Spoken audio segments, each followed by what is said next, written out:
Hey everybody, welcome into a live Patriots Q&A edition of the Patriots Beat. Week before the draft, 9 days exactly before the draft, Alex, and we are to the point now where I think I've heard every single mock draft, every single simulation of the first round, all the different variables. I think the Patriots have taken every position besides maybe an interior offensive lineman and like a punter or a kicker in the mock drafts that I have seen. I've seen wide receivers, I've seen quarterbacks, I've seen defensive players, tackles, certainly, just everywhere and anywhere that you could possibly think of right now that the Patriots roster doesn't look as bad as it did a few months ago, certainly after their big free agency, but not necessarily a roster that is rid of holes or needs for infusion of talent in certain spots. So I think that we know absolutely nothing about the Patriots' intentions right now going into this draft. And that's what Mike Giardi of NFL Network tweeted about 20 minutes ago, saying teams around the league pretty much have no idea what the Patriots have in store for the draft next weekend. And I think some of it is you can project ahead, right? A big reason the Patriots are in the spot they're in is, and I wrote about this last week on 985thesportshub.com under, I just wrote about kind of the Patriots draft needs. But the overall concept to me is that famous Belichick mantra of you move on from a player a year too early rather than a year too late. And part of that isn't just moving on from the player, but it's having the next guy set. It's being able to move on from that player a year too early versus a year too late. And a part of the way they've been able to do that is through the draft. Now, with some of these less than stellar drafts the last few years, they've gotten behind the eight ball at some positions. They kind of restocked in free agency, but now they're in a great spot where, is cornerback as it sits today here on April 20th an immediate need? No, but both of those guys are on one-year contracts. So you're in a position where cornerback, tackles another position like that, inside linebacker, where they might not be immediate needs, but they're crucial positions. There's good players at those positions they're going to be able to get. So you have to consider those needs because, again, if the Patriots want some sustained success here and to make the most out of his free agency class, look, quarterback's a need for this year right now. We know that. Beyond that, they're in a good position to start setting themselves up for needs down the road and making sure they continue to be competitive and continue to have a full roster here for the next 3, 4, 5 years. Right, exactly. This is more of a draft that does feel like plugging in holes for the 2022 roster and beyond, right? And that's why I think a lot of these mock drafts, there's not a whole lot of positions right now on this Patriots roster that you look at. And we had this talk off the air about quarterback. Yeah, could a rookie quarterback like a Justin Fields come in and push Cam Newton immediately? Certainly, but I don't think Bill Belichick is going to be one of those guys that's going to start a rookie right away in week one. So basically, there's not a whole lot of positions or a lot of holes on this team where you could draft a player in the first round and assume that guy is going to get starter level snaps in year one. There's a lot of player positions instead, looking at 2022 and beyond, tackle, cornerback, quarterback, certainly, that you can kind of check these boxes now and get these guys in the building now. And then when Trent Brown and Isaiah Wynn decide to move on, let's say, or if they decide to move on from Stephon Gilmore or J.C. Jackson, they have J.C. Horn in the waiting in the wings, so to speak. And you can say the same thing at tackle too with Isaiah Wynn and Trent Brown and Christian Darrisaw. Right, exactly. So those are sort of the situations and the permutations I think that we have talked about a whole lot on this show. We're going to get to some of your questions. So if you have questions, I see a couple coming in already. Please drop those in the chat right now, and we will get to as many as we can in the next hour or so.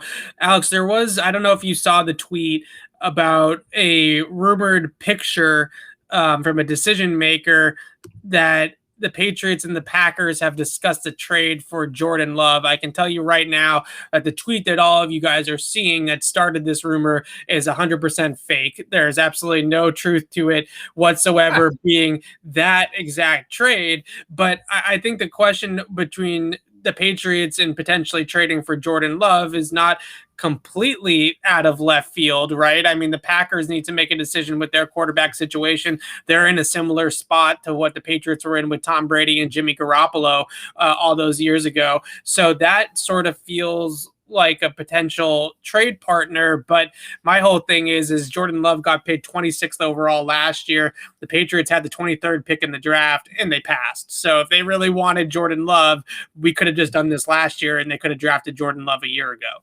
Yeah, now they're giving up the 15th pick for him, according to this. So I don't, I wasn't very high on Jordan Love last year. I didn't. I guess I'm still not. We haven't seen anything. He lost the backup job, didn't he? To what's the guys always in the chat talking about? Uh, Tim Boyle or whatever. Tim Boyle, yeah. Yeah. So what's if Jordan Love's in this class? Where is he? Is he QB 6, 7, 8? I mean, I think he's somewhere in that Kyle Trask, Kellen Mond range, right about. So draft one of those guys at that point. Don't give up the 15th pick to get a guy you can get with the 46th pick. That's just poor asset management. Maybe they really love Jordan Love, and if they did, I've said it, you can't pay too much for a quarterback you really like. But like you just said, it's hard to believe they really like him when they essentially passed on him last year. So I think that we're into the depths of silly season here, and I don't waste your time with this one. Yeah, I agree 100%. And again, I can tell you that the picture that's floating around there is 100% not a real. I couldn't even read it. Maybe I just got like a bad version of it, but it looked too blurry to me to make out anything. Yeah, so I think the biggest things with Jordan Love, I would have him as QB6 in this year's draft if he were to come out this season. And what you saw last year on watching him and studying him was somebody that certainly has a lot of raw ability that you really, really like, but he was an absolute turnover machine in college. He had something like double-digit interceptions every single year of his collegiate career as a starter. I think he had 19, maybe it was, his last year in college. So this was somebody that was very, very turnover worthy, prone. Right? Somebody that really turned the ball over a whole lot. Now, he does have great arm talent. He is an athletic guy. He has sort of that Patrick Mahomes type of style to him where he can throw the ball and flick the wrist from any platform and get it 60 yards down the field. And there are certainly a lot of things that, like a lot of prospects, you can cut up 5, 6, 7 throws from Jordan Love last year and stack it against a lot of quarterbacks in every class and be like, this guy can make all the high level throws compared to other people, right? So that's something that I think you can say is attractive about Jordan Love is the playmaking and certainly the athletic upside. But in terms of decision making, ball security, some of the other boxes that the Patriots look to check year in and year out at that spot, he doesn't really fit that mold of what they would typically look for in a QB. And at this point, I mean, if you're going to have to trade 15, even if it's a swap, if it's 15 and for 29 and Jordan Love, I mean, why waste your time, right? Just go draft Kellen Mond, just go draft Davis Mills. Those guys are pretty much the same exact thing, I would say, at this point from Jordan Love, besides maybe Jordan Love has a little bit more arm talent than those two guys, but I don't think it's a huge separation between those two types of prospects. And it's the only difference would be the 5th-year option. Right. But even if you pick that up, it's a 4-year deal because a year is already burned on that contract versus the 4 years for Mond or Trask. So I can't see any. Again, the only reason I could see is if they really, really liked him, and all the evidence tells us they don't. So yeah. At least not in that first round value. Now, if they could swap a 3rd or a 4th round pick for Jordan Love, then maybe we're having a different conversation. But if anything, the Packers pick. And the Packers aren't going to trade somebody they just used a 1st-round pick on. I don't think this is a Josh Rosen situation where they're going to just sell him for a monumental loss a year after taking him. I don't think that happens. You might have better odds of an Aaron Rodgers, not here in New England, but Aaron Rodgers moving in a year from now from Green Bay than you might have of Jordan Love moving at this present time right now. All right, let's get to this next question about Josh McDaniels. I definitely want to ignore the stuff about Tebow because let's hope that it doesn't go down any road like that. But Josh McDaniels' involvement in this decision-making process here with the quarterback. We know he was at Alabama. Now, Mac Jones wasn't the only guy that worked at Alabama, right? You had the receivers, you had Najee Harris, right. But he was at Alabama to watch Mac Jones. He was at Justin Fields as a showcase last week, the throwing session alongside Dave Ziegler. So obviously Josh McDaniels' voice is being heard at the table at the quarterback position. I guess the question that we can spin it as is how important is his voice and how much should he have in terms of say of who they draft moving forward here? Well, if the kind of belief is true that he's going to be the next head coach and this is going to be his team in whatever it is, 3 to 5 years, I think he should have a huge say. This is his quarterback. He's definitely a part of it, right? Because there was that story from, I forget if it was Christopher Price or Jim McBride. It was one of the Globe guys that Kellen Mond has been texting with Josh McDaniels. Like they've been talking since the Senior Bowl. So if he's doing that, I think he's very involved, and I think we know that he likes Mon. It doesn't mean Mon's his favorite. He might be texting other guys, and those guys just, the story's not out there. But yeah, it sounds like McDaniels is very involved. In regards to the Tebow thing, I will touch on that, and I get that hesitation, and it's certainly valid. I'm not going to dissuade anyone from feeling that way. I just don't think there's a Tim Tebow in this draft. Well, there's a Tim Tebow in this draft, but he doesn't have the same hype train. It's Ian Book. But or Sam Ellinger.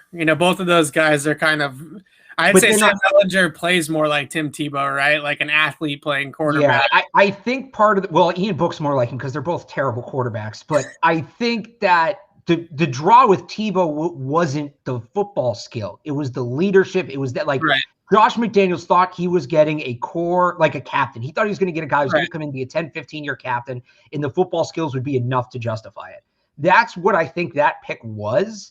And that guy, I'm not saying none of these quarterbacks have leadership abilities, but the guys who are the best leaders in this draft are also the best quarterbacks, right?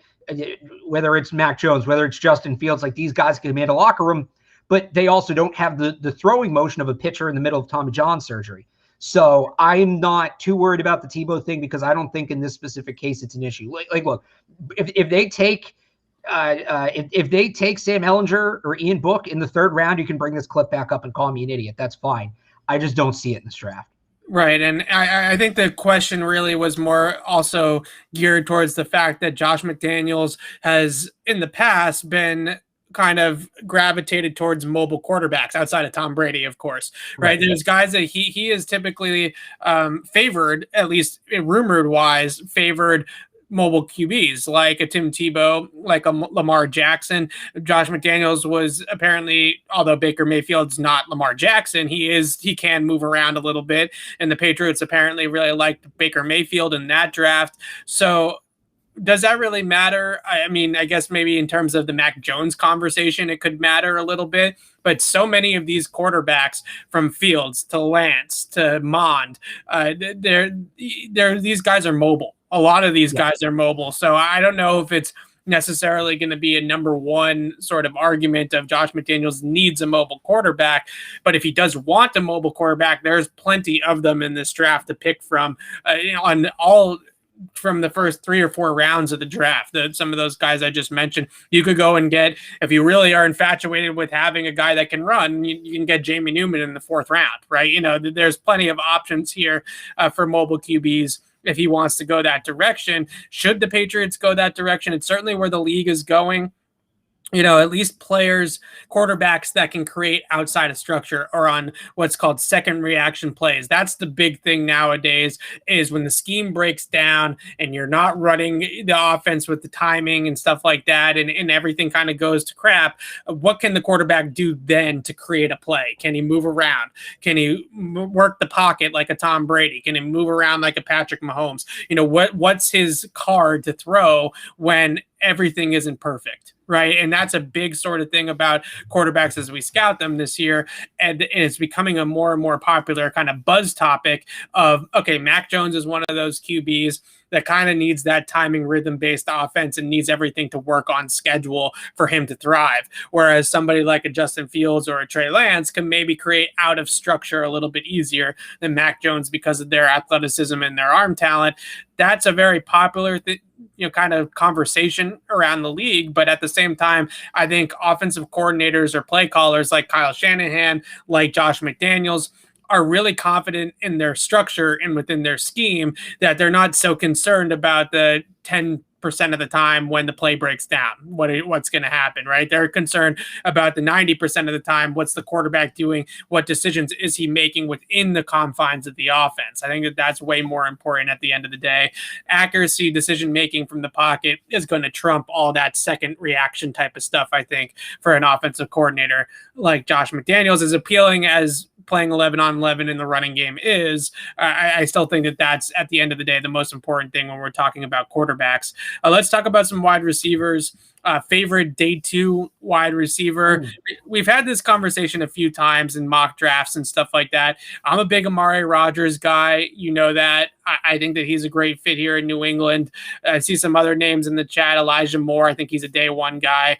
Terrace Marshall from LSU. Who do you like on day 2, though? And then I can maybe give a name other than Amari Rodgers since I've talked about him so much. Is Kadarius Toney a day 2 guy, or are we putting him I think in he's a fringe, you know. I think he's certainly going to be. I think he's one of the 32 best players in this draft. It's just a matter of how many wide receivers are really going to go in the first round. All right, so I'll say like Kadarius Toney with an asterisk, and then I'm still aboard the Jalen Darden train. I don't necessarily know that he's going to be a good NFL player. I just love the potential. I love what's potentially there, and that's what day 2 is all about, right? It's about taking big swings on guys and getting a guy that, you know, maybe has some red flags that kept him out of the first round, but definitely has something in him that you think, you know, says superstar. So I think that's Jalen Darden. So I'll go Kadarius Toney and Jalen Darden because I guess I have a type. Well, it's pretty easy to pick the undersized slot receivers in this draft, right? I mean, that's basically what 90% of the draft is. Yeah. The other name. I was just going to say, here's an interesting question. Well, give me your name, and then there's an interesting question in regards to this conversation. Okay, so the other name I wanted to mention that I don't think that gets nearly talked about enough in this wide receiver class is Amon-Ra St. Brown from USC. So he's the type of player to me that thrives in New England, not necessarily the athlete that Kadarius Toney is or Rondale Moore is or even Jalen Darden, but he's just a technician, and he's very, very quick at the top of the route. That translated to his 3-cone time. I think he ran like a 6.81 and the 3-cone, and you see that quickness in his route breaks, the technical kind of savvy, the ability to set up defensive backs, understanding of leverage. I think he's the type of player that reminds me a little bit of Jacoby Myers, but with a better athletic profile. And if I'm the Patriots, those are the types of guys that I'm targeting at the wide receiver position. I'm saying no to Terrace Marshall. I'm saying no to Diami Brown. I like those guys as prospects for other teams, but I want the guy that is going to be ready to go within the confines of this system. I think Amon-Ra St. Brown would run really savvy routes instantly for the Patriots and would give you what Jacoby Myers does, but maybe with a little bit more athletic upside. So that's the other guy I think it's not, we really haven't talked about him at all. And I don't think he gets talked about at all in terms of, you know, the conversation here in New England or in the Boston area enough. Fair enough. I just think and you kind of hit on, I think he's a little redundant to Jacoby Myers. And I think he's an upgrade over Jacoby Myers, which is kind of why I would, you know, like to see them take him. I don't know that I'm using a top 50 pick on just upgrading Myers, I think especially when there's probably be more in the 2nd or 3rd round conversation, not necessarily the top 50, just because of the depth at wide receiver. Well, that's what I'm saying. Their 2nd round pick is 46 and then it's 96. So maybe they trade up, but you know, especially when you have Nelson Aguilar is going to be one receiver, you're really going to have only 2 receivers on the field most of the time. You already have both Jacoby Myers and Kendrick Bourne who can play that role. And I like the player. I think everything you said about the player is true. I just, again, in terms of roster construction, asset management, I don't, maybe if they hadn't signed Kendrick Bourne, I'd be more excited about it. I just feel like now, I just worry about, so if they will go out and they draft a Kadarius Toney or they draft a Rondale Moore, those guys have game breaking speed that kind of works in any system, right? You just get the ball in their hands and watch them run with it. That's great, all well and good. But if their type is to be a little bit bigger and to get a guy that's a little bit more physical, I don't want to see another Terrace Marshall here. You know, I really do. And I agree. I agree. Terrace Marshall, Nico Collins. But I've also said, like, it doesn't have to be one or the other. I'm fine if they don't take a receiver until day 3. Yeah. I don't think it's that big of a need right now, just given the way their roster is structured. I agree. So, you know, if they're going to go that route, the big guy, I've said this, Jonathan Adams, if you're really going to take a swing, really take a swing at like 180. But somebody, if we are going to talk about the slot receivers, somebody brought up Rondale Moore versus Kadarius Toney. Yeah. Which I think is a very interesting conversation. And I would say it goes back to something I just said, that I think the hesitation with Rondale Moore is his ability to stay on the field, right? And he struggled to stay healthy. And that's where the reason why Kadarius Toney is a 1st-round pick right now, or at least a borderline 1st-round pick, Rondale Moore is kind of seen a little bit later, is Rondale Moore is that prototypical day 2 pick. There's flashes of superstar there, but there's a red flag. In this case, it's injuries that's kind of holding him back. Where Kadarius Toney, he's been more durable. He's also just built a little more like an NFL player. He's thicker. He has more muscle on him. He's going to absorb hits. I also just think he's a little bit better of a player. It's marginal, but when you factor in that injury history and the physical build, I'm going to go with Kadarius Toney in this one. But Kadarius Toney at the end of the first versus Rondale Moore early, middle of the second, you can get into the value conversation there for sure. I have major concerns about Rondale Moore. I don't think he's going to stay healthy. But are they talent related? None of them are talent related. Okay, fair enough. I agree. But he's played 7 games in the last 2 years. He's not a big guy. He's not a thickly built human being like a Kadarius Toney or an Amari Rodgers or these smaller slot types. You look at a guy like Tyreek Hill, the reason why he's been so durable is because his lower body is stout. He's built like a truck down in the thighs. Who is that? Who was the Bucs running back? They had it like 5-6 years ago who was built and he had they call him the muscle hamster. Martin. Doug Martin? Doug Martin, yeah. Doug Martin, like the muscle hamster. Like you're looking for that kind of build when a guy's that like small. Exactly. And you worry. I just worry about durability with Rondale Moore. He's electric. He's a lightning in a bottle. He is all sorts of kind of game-breaking speed, all those types of things. I'm not taking Rondale Moore in the top 50 because I don't think Rondale Moore is going to stay healthy. And you're projecting that he's going to stay healthy for 16 plus games and be a consistent weapon for you while touching the ball a bunch, right? If you're taking him in the top 50, you want to feed him, right? You want him to be a vocal point of your offense, and he's going to have to touch the football 8, 9, 10 times and be able to take the hit every single time and get back up. Right. And I just don't know if he will.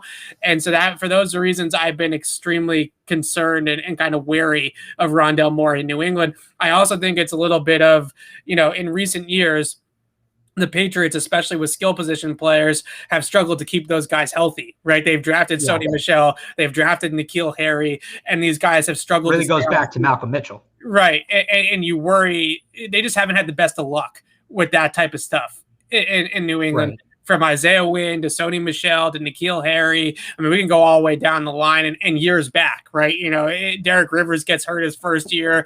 Tony Garcia never plays for the Patriots, right? Ras Dowling is where this is all leading to. Yeah, Ras Dowling. Let me ask you a question. Aaron Dobson's career basically derailed by injuries. I'm curious what you think of this, though. So now that they have the unlimited, right, they're keeping the unlimited return from IR that they had last year.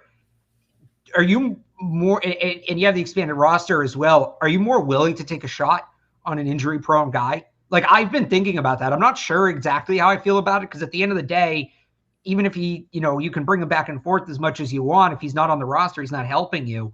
But I don't know. I'm curious about that. I wonder if teams will be more interested, because it applies to other guys in this draft. Landon Dickerson is one who is a clear first-round talent, if not for his injury history. If teams will be more willing to take these guys with the shorter IR and making it easier for guys to return from IR. Yeah, I think that's a good point. And I think that with the Patriots, like we've said, they don't necessarily need the guy to play right away. They don't necessarily need Rondale Moore to be a star for them instantly, right? But at the same time, I don't know. If you're going to take Rondale Moore, to me, I want him on outside the top 50. Like trade back in the second round, maybe trade up from the third round pick. It'd be a Malcolm Mitchell situation. Right, exactly. Yeah. And I think he's going to go way higher than that, especially in a draft like this where there's a lot of sort of uncertainty. There's not a whole lot of prospects in the draft. I think the Patriots board's going to be tiny. Like, I think they're going to have maybe 50, 60 draftable grades. They usually have around 80 or 90. Now we're in a draft that's a third of the size of a normal draft. I think they're going to be somewhere around 65 guys that are draftable to them. And maybe Rondale Moore is on that list.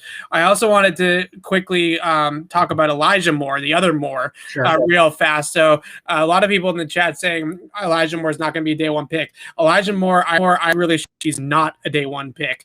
There's a lot of conversations around the league of Rondale Moore actually being the fourth guy off the board at the wide receiver position after the big three at the top. And I think that he is going to be somebody that is going to get drafted a lot higher than certain people think. And the reason being is that he had insane production last year as that undersized slot, 3-level burner, great with the ball in his hands, great at the catch point, at the break point. There's a lot of reasons to like Elijah Moore a whole lot, and I think the league is extremely high on him as a player. Sure, yeah, no, I think he's a good player. I can't help but think past the Ole Piss incident, the 2019 Egg Bowl. I think, did we talk about that last week on the show? Yeah, we did. We did. Yeah, like we talked about it in the mock draft when we were thinking about. We did. That's what it was. Yeah, he's a really good player. It's like Marco Wilson. I can't see Marco Wilson's name and not think about him throwing the shoe. So that's, I don't know. That's where I'm at with Elijah Moore. Really good player. I think, I think a lot of it's preference, right? He could be the fourth receiver off the board, but what if the team that wants the fourth receiver wants a prototypical X, wants an outside guy, right? Then you're talking about maybe Rashad Bateman, somebody like that. Yeah. So I think a lot of it's preference. I think Elijah Moore is a good player, but again, it just goes back like that 2019 Egg Bowl. I watched that live. That was just amazing football. That was such a moment. And so I will, for like, Elijah Moore could be a Hall of Famer. In my mind, he'll always be tied to the 2019 Egg Bowl. Oh no! So he's like Leon Lett. Like Leon Lett, great player, but everybody thinks of Leon Lett. It's the Super Bowl in the snow game in Dallas. So let's wrap up this wide receiver conversation. You mentioned Kendrick Bourne as sort of the guy in the slot, along with Jacoby Myers. I think that this is an interesting conversation of, okay, there is a million undersized, spleety slot receivers. We just talked about them for like 15 minutes, right? All the different guys that fit that mold. But the Patriots have Bourne, they have Jacoby Myers. I think Nelson Aguilar, they probably will project as somebody that is maybe an X or a Z, but I think that that's someone that they're going to want to play a little bit more on the outside. But I think that the conversation of, do they really need another inside receiver? As much as I would absolutely love having somebody that could create after the catch with the ball in their hands, how much do they really need another inside receiver? And what outside guys do we like? Because as somebody else brought up, the Patriots' history of outside receivers is not so great, right? Chad Jackson, Aaron Dobson, N'Keal Harry. It's not a great run for them with the outside guys. So which ones do you feel could fit New England and maybe feel better about actually working out here? Yeah, well, we've talked about this, and I think there's a chance that they give both Myers and Bourne a chance to play the X. Yeah. Kind of see what those guys can do. And maybe that's the answer. You can't draft a guy, so you go and get a guy who can play in the NFL, and you try to see how he works outside.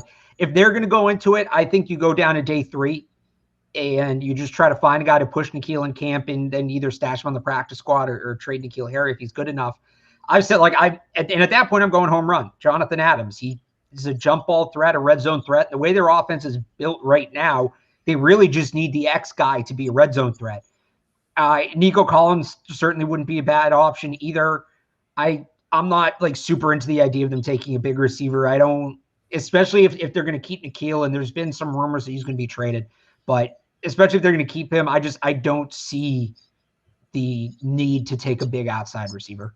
Yeah, so I think that the need is there for a true X. I actually really like Nico Collins. I think that he's a player that could succeed here. He has that outside speed, and he also timed really, really well in the 3-cone, so he does have some agility or lateral movement, I should call it. He's not a guy that's a jitterbug at the top of the route, but at the line of scrimmage, I did see some pretty good nuance in 2019. He didn't play in 2020 in his release package. I think his release package at this point is much better than N'Keal Harry's. I think that he's somebody that can really release at the line, build up his speed. And if you're going to be an outside guy that's going to win with possession and contested catches, you have to win at the line of scrimmage. You have to move guys off their spots, be able to blow past them at the line of scrimmage, and then open up your strides, get guys on your back, and adjust the balls in the air. That's how you win as a contested receiver. And the reason why N'Keal Harry struggled so much is because he doesn't get that movement at the line of scrimmage, and it causes him to wear coverage down the field, right? And it allows those guys to ride his hip pocket and be in good position to play the ball. So I think the biggest thing what you see with Nico Collins is I do see that lateral movement at the line in his release package to get off of press coverage, to get himself up the field. And we definitely saw that at Michigan. We saw it at the Senior Bowl where he played really well.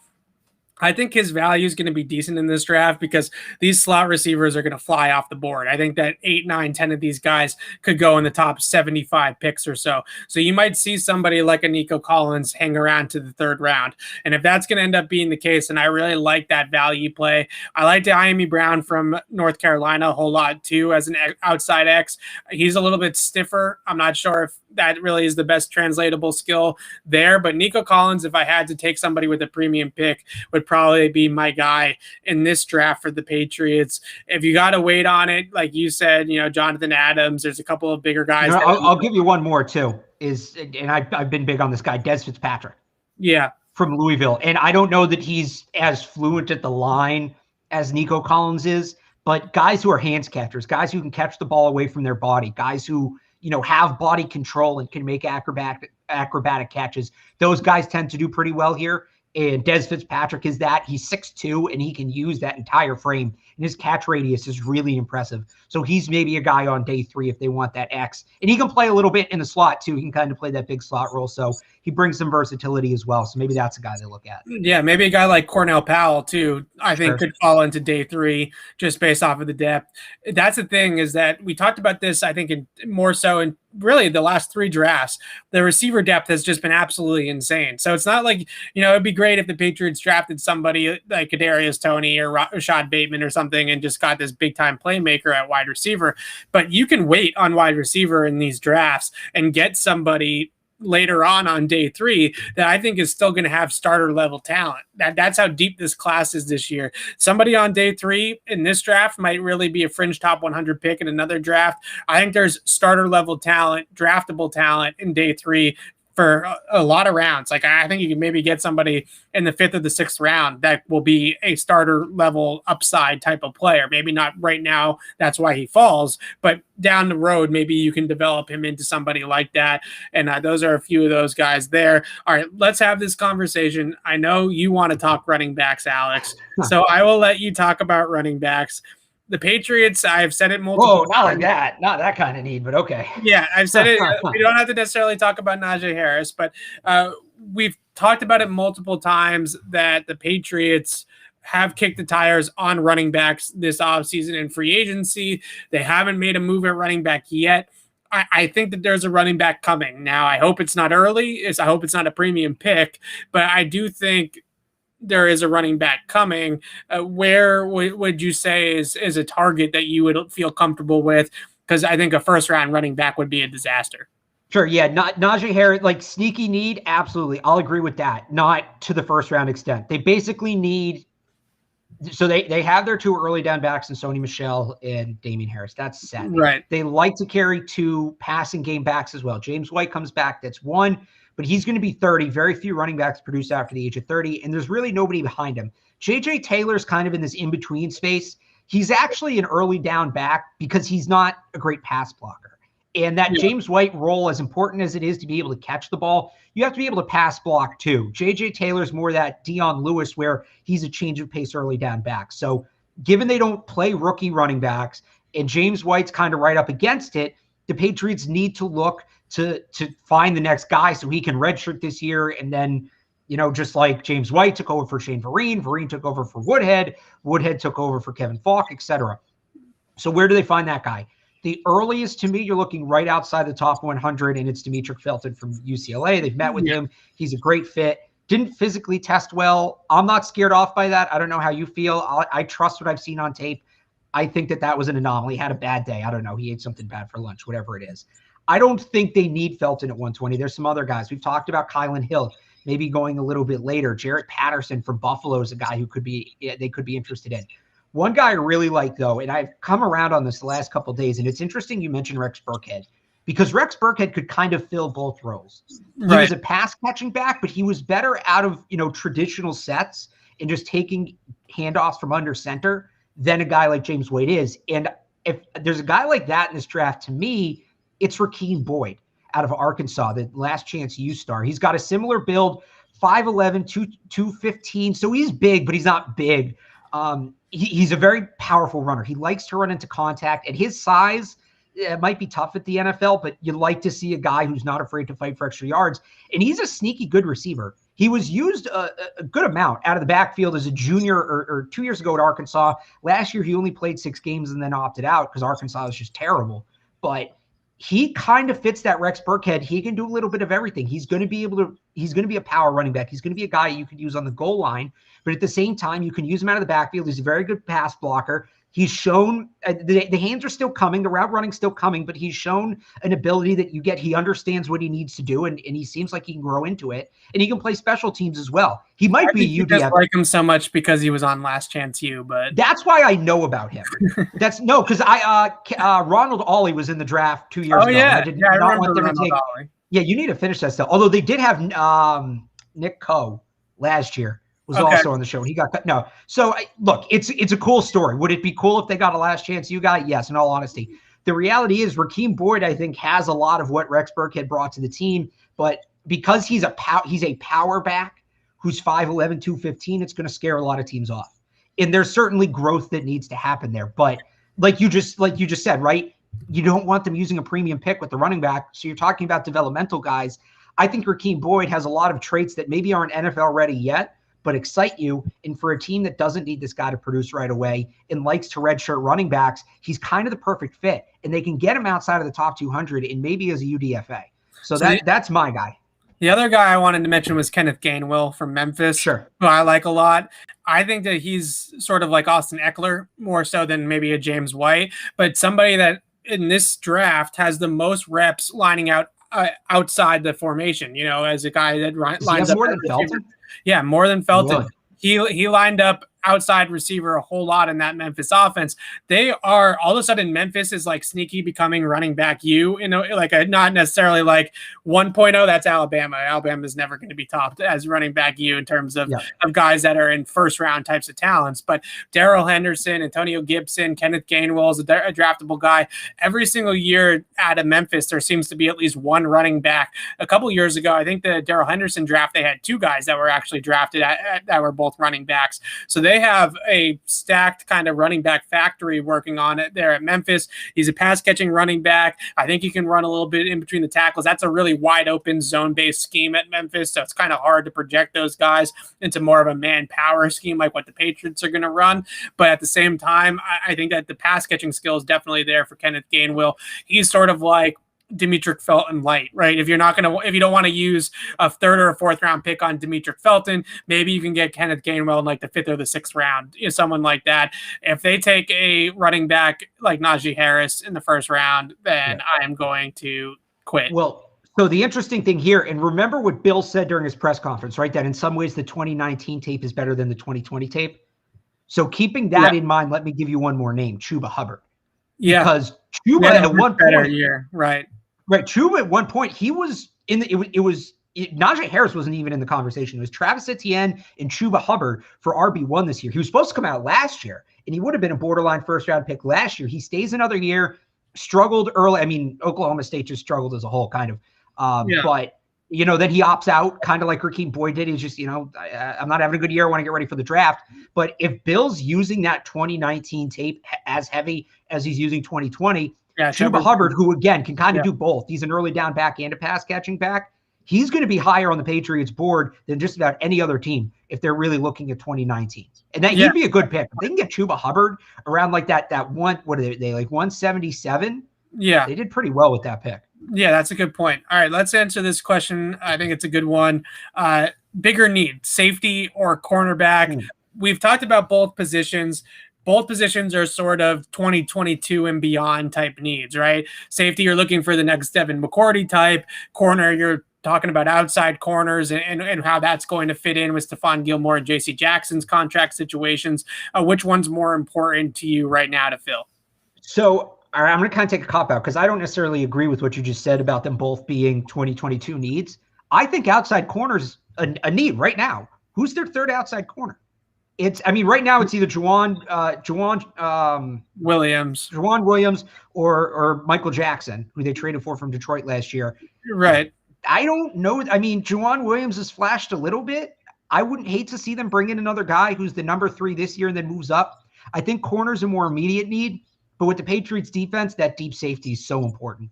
And I trust them to be able to identify and go and get a corner later in the draft for UDFA. I think so. Upside pick, I think safety's a bigger need. I think you need to try to start finding the guy who's going to step in for Devin. But immediately, I think corner's a bigger need. Because with Gilmore coming off that injury and JC Jackson's kind of gone through cold slumps at times, I'd like them to have a real reliable third corner. I thought Jason McCourty was a good option. He's now taking other meetings.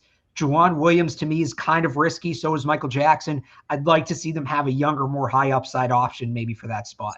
The argument that you just made is a good one. And the problem is that I think a lot of people, if they draft a corner, I think all the educated fans that watch our show and other shows that understand the needs of the team will understand if they take a corner early, right? If they take a corner at 15 or 46.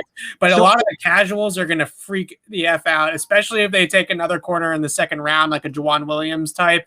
Or they take Tyson Campbell, for example, from Georgia, who was really a carbon copy of a guy like Rosai Dowling or Juwan Williams, not as big as Juwan, but 6'2", long, fluid, athletic, raw upside corner, right? So I think the guys that I would look at if they're going to go, I agree that corner is a bigger need right now than safety. I think that they do need some depth there on the outside, and I certainly think that they need to look at 2022 and beyond as well, because the odds of having both Stephon Gilmore and JC Jackson on the 2022 roster, I think, is a pretty big long shot, right? The likelihood that's the other thing. This can change. I mean, Gilmore gets traded, it changes like that. So and the likelihood that they're able to keep both of those guys beyond 2022, especially with the money that they just committed to to the roster this offseason, that's a lot of big contracts to start stacking. Even if you have a rookie quarterback, it's a lot of big contracts to start stacking together and fit under the cap and have flexibility. So I think the biggest thing that you would look at it with corners is somebody that can play both play the Z receiver, right? Play somebody that can play a little inside, can play a little bit outside, and isn't just pigeonholed to just outside boundary corner work, because I do think there are a lot of guys that I would like at that outside cornerback spot, but somebody like an Eric Stokes, I think is someone that can move around a little bit and be sort of a more versatile player in your defense. I do like Tay Gowan a little bit from UCF as well, as sort of a slot outside type of guy. Players like that kind of fit that Malcolm Butler mold of somebody that can run around and shadow a Z receiver. I think that's an important one, because Steph, JC Jackson, you're going to keep those guys on the boundary for the most part, unless Gilmore is traveling inside with a stud, right? If he's going inside with Stephon Diggs or something like that. So I think that that's where they should probably look at corner, as someone that's not necessarily the big body type. I think they have enough of those types of guys, but someone that's a little bit more flexible to move them around. But at the same time, I love the corners at the top of the draft. J.C. Horn and Patrick Surtain, I think if you get both of those guys in the first round, you've done really well. Yeah, I just think I'm fine if they go out and get a bigger pure outside guy just for the long-term projection. Sure. And maybe it's a guy because JC Jackson, right, he started as an inside corner and then moved outside. He just kind of played where there were opportunities, and Stokes can do that. Another guy you described who kind of fits that mold is Benjamin St. Juste, who is going to go a little later in the draft and is maybe a little more of a project, but the same general idea. I just want a guy.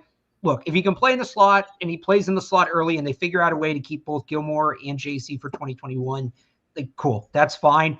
I want a guy who, when one of those guys isn't on the team in 2022, we don't have to panic, because this guy is stepping in as outside corner number 2, and we know that he's there and he's good to go. The versatility, to me, long-term, isn't a huge issue, because I think you're drafting this guy, like you said, to be that outside corner, to be that guy that stays on the boundary and battles with X receivers and Z receivers. And to me, I really like Eric Stokes. The more I kind of read about him, the more I watch him, the more I learn about him. I said it during the mock draft. I kind of have him right there, neck and neck with Asante Samuel Jr., especially if we're talking specifically for the Patriots, in terms of the fit for the Patriots. Like, Eric Stokes is maybe the biggest riser on my board right now. I'm really a fan of his. Yeah, he's a really, really technically quiet corner. I love quiet corners, right? When you watch guys, if they don't panic in man coverage, especially if they're cool, calm, and collected, that really translates very well to the NFL. The guys that get panicky, the guys that are opening their hips early to try to run with guys because they're worried about speed, those are the corners that tend to be a little bit grabby, tend to be a little bit prone to being burned at the NFL level. A guy like Eric Stokes is a quiet, cool, calm technician that played 3 years of starter ball in the SEC for Georgia, right? There's something to be said for that experience as well. So if you're looking for a guy to be that third corner, now they have Jonathan Jones, they have options in the slot, right? So they're not going to need him. I'm not, Jonathan Jones, Miles Bryant, like I'm not. Remember, D'Angelo Ross comes back next year. Yeah, we're forgetting the guy that they just saw, Jalen Mills is Jalen Mills. Right, well, he's going to play some safety too, but yeah. I couldn't be less worried. Slot corner, I think, is one of, if not their strongest spot right now on the roster in terms of top-end talent and depth. That's why if the guy needs to play in the slot early to get reps, so be it. I just go get me a guy who can play on the outside, who can step in for J.C. Jackson and Stephon Gilmore. That's what I'm looking at. Stokes is a good option. I would much rather him than some of these other names that we've floated. I think that he's really quickly becoming that guy that's, not in the top three with Farley and Surtain and Horn, certainly, but that next wave of cornerback prospect, I think that he's right at the top of the list for the Patriots. If I have to name a safety, though, Tyree Gillespie from Missouri, I've really gotten into his tape more recently. You know me, prisoner of the moment. He is somebody that is really intriguing to me as a deep safety, can play single high, can come down and kind of lay the boom both against the run and the pass. Broke up a few plays against Alabama, had his best tape probably last year against Alabama, and a core special teamer that contributed on 5 different units in Missouri. And if they're going to draft a safety with a premium pick, that guy's got to contribute in the kicking game. Same with the cornerback spot, right? They got to get a guy that's going to be able to cover kicks, because that's going to be difficult for them to get, playing time as a rookie, certainly with J.C. Jackson and Stephon Gilmore, similarly with Duggar and Mills and McCourty at safety. It's going to be a little bit difficult to find a guy that's going to be able to play right away. So I think that that's a really good option for them too, maybe 3rd or 4th round. Tyree Gillespie, really high on him as well. Okay, so let's Jalen Mills really quickly. He's not going to be a single high safety. Jalen Mills is playing in the box. Yeah. He's playing in the slot, not a deep safety unless they're going to run some split coverage. Think Patrick Chung. That's really more the role that they're looking for with him. Okay, let's try to get to some more of these quarterback ones before we sign off here.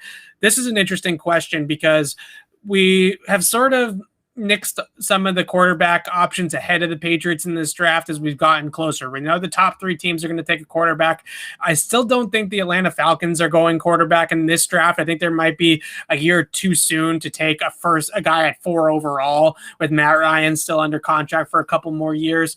But the teams behind the Patriots, the Bears, the Washington football team, those are teams that might get aggressive at the quarterback spot and might be willing to give up multiple first rounders into the future to go and jump up above the Patriots to take a QB. How worried are you about those teams sort of lurking behind New England in that 16 to 24 range? I think is where the football team and the Bears kind of are.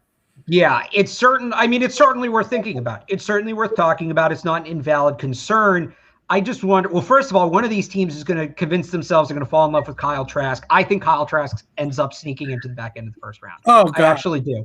I think it's the Steelers are the team I kind of have from right now. I just think you get a seamless transition. He's kind of Mason Rudolph-y, right? Right. And I think you get a seamless transition from Ben into Trask, right? If that's kind of your, because Ben's got to be on his last year, I think, right? Yeah. So he probably should have retired after last year, to be honest. You're right, but you want to give up $40 million in terms of moving up. And this is why the Sam Darnold trade was so big. Is the Patriots have the best offer on the table because they can offer that 15th pick instead of 18 or 20 or 21 or whatever it is. And that's all they have to outbid. And that might even discourage teams from attempting it, right? The team that I'm more worried about is Denver, who sits at 9 if they want to move up. I don't know that they do. Again, I think they're too early. I don't think Drew Lock's gotten a fair shake yet. I think you used the top 60 pick on him. I think you really got to do a little more and see what he has, because he's shown some real promise, right? Outside of those last 2 minutes last year, the game in New England, he was just hitting, 50, 60-yard dots all over the field. It was great. But yeah, they might try to jump, but if the Patriots want a quarterback, they can outbid these teams. If one of these teams jumps them, it probably means the Patriots didn't want to trade up for a quarterback, which is another story. And I'm not saying that that's, the right thing to do to not trade up. But if the Patriots want to move up, they're going to if the Patriots want to move up, one of 3 things is going to happen. they're going to move up. Two things. They're either going to move up or that team just doesn't want to budge. They're not going to get outbid because they can put the best offer on the table outside of Denver, who I still think the quarterback talk is a little like because they were in the Deshaun Watson thing, and I think that got people going like, oh, quarterback. Like Drew Lock's still a good young quarterback. I'm not sacrificing future assets to move on from Drew Lock. Now, if it's Deshaun Watson and the guy who's proven, yeah, I would, but I don't think they're in the space where moving up from 9 to 6, 9 to 7, and giving up a future first to move on from a 24-year-old quarterback for a guy who's a wild card, that just doesn't seem worth it to me. Yeah, so the Bears, you mentioned Kyle Trask, and I feel like the Bears are an interesting spot for Kyle Trask because he's the type of passer that I think needs to be in a quick West Coast type of system, right? He's going to want to get the ball out. He's going to want to live where the decisions are made for him. Yeah, a West Coast-based scheme seems to be the best fit for Kyle Trask. So I could see the Bears liking him a little bit. He's got the size, he's got some of those things that you like in terms of a West Coast scheme. So maybe they go that direction in Chicago. The football team's an interesting one. I think that they're going to be a little bit aggressive at quarterback too. But the point I wanted to make is that, honestly, I sort of feel like the quarterback conversation is now going to come full circle. And this is where I feel like we're going to get next week on Thursday night is we tied all these conversations about Mac Jones going number 3 to San Francisco. I still don't think he's the pick for the 49ers. I know that's what everybody in the media wants to say and wants you to believe, but I still don't feel like Mac Jones is the pick for the Niners at 3, which makes me think that the most likely outcome, like we talked about you and I, Alex, starting back in January for the Patriots in the first round is probably Mac Jones. Right.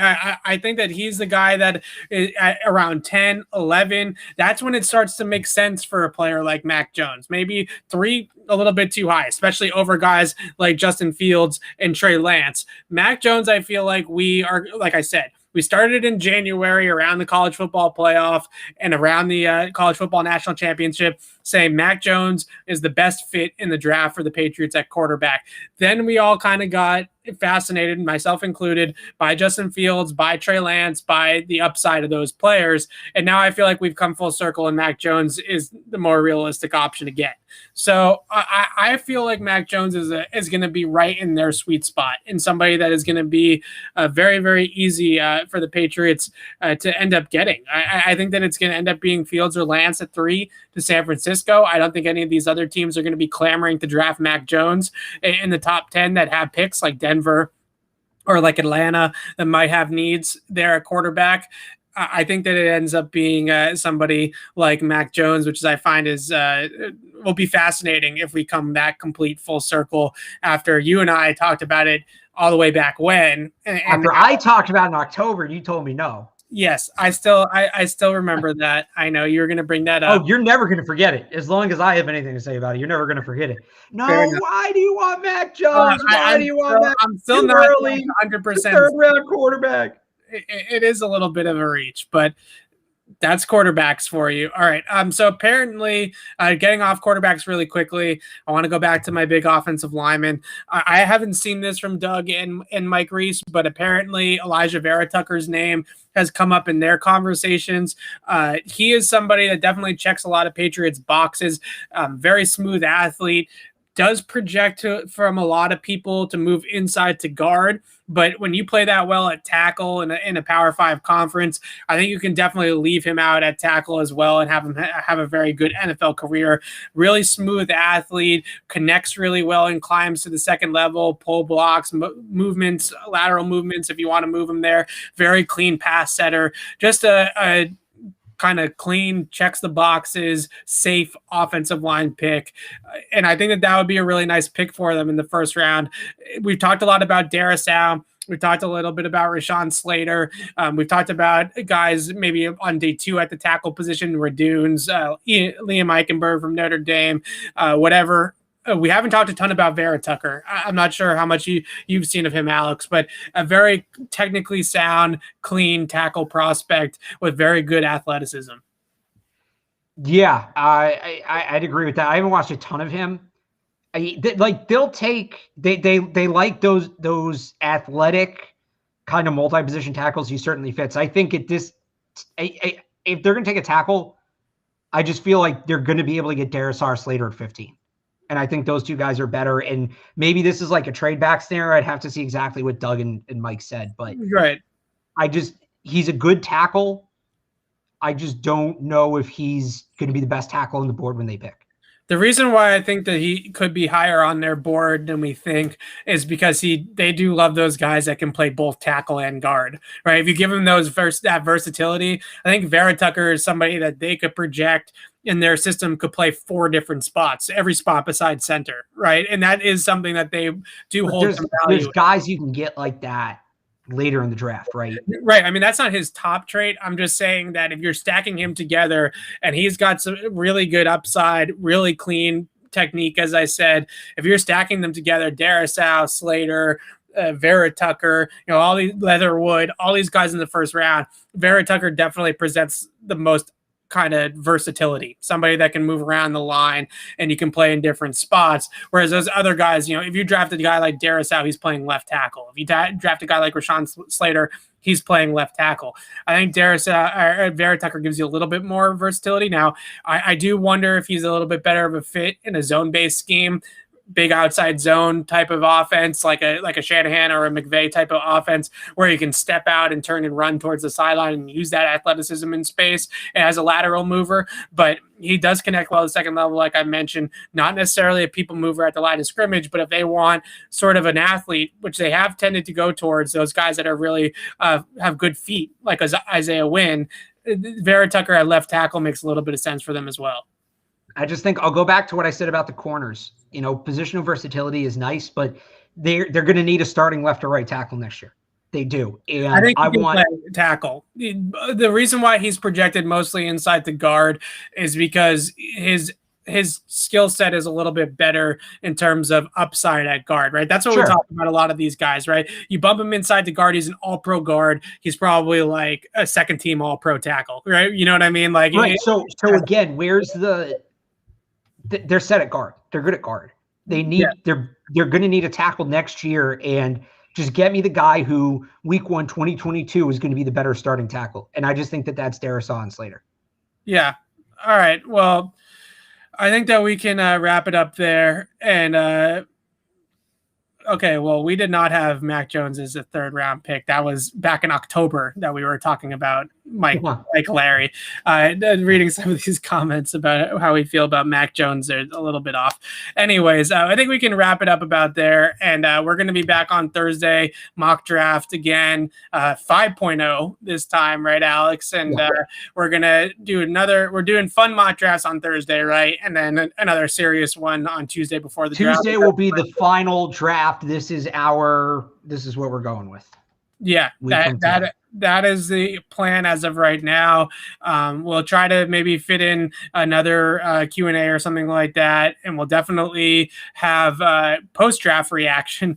Thank God we can finally start talking about the guys that they actually took. Then what are we going to talk about? We'll do like a week or 2 on that, and then what are we doing until July? Red Sox? I don't know. Then the real offseason begins, right? Then the real offseason begins.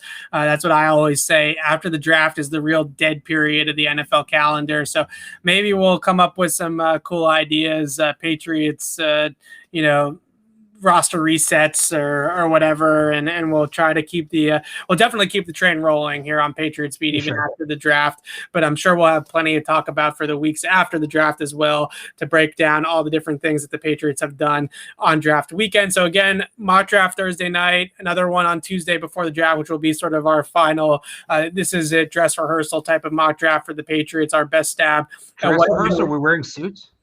We could wear suits. I don't know if my suits still fit. I haven't worn a suit since before quarantine. we may have to do that just to see what happens. Yeah, exactly. We'll see how we look getting all in our suits that were pre-quarantine weight suits. Exactly. Both of us are going to be a little bit tight around the neck, if you will. But we'll get into that next Tuesday. Maybe we'll wear those like suit T-shirts. Shit, like a tuxedo T-shirt. That'd be super classy. That'd be very classy. I like that. That'd be very classy. But we're going to get into that on Tuesday again. That's our final mock draft leading up to the 2021 NFL draft, which we are 9 days away from, and we're we're getting closer. All this speculation, all these rumors, we can finally see what the Patriots are going to do. Because right now, I think the one thing that we can confidently say, Alex, is absolutely nobody knows what Bill Belichick is going to do next weekend. So don't listen to anyone.